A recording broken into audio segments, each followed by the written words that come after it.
A piece of history and a struggle for freedom is getting new recognition in St. Louis County right now, all part of International Underground Railroad Month.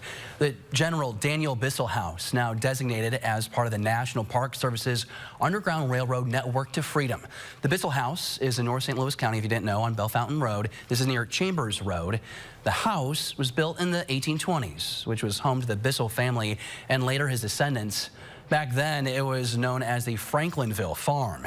That home and the surrounding plantation was built and maintained by enslaved people and was the site of one of the largest enslaved workforces in the region.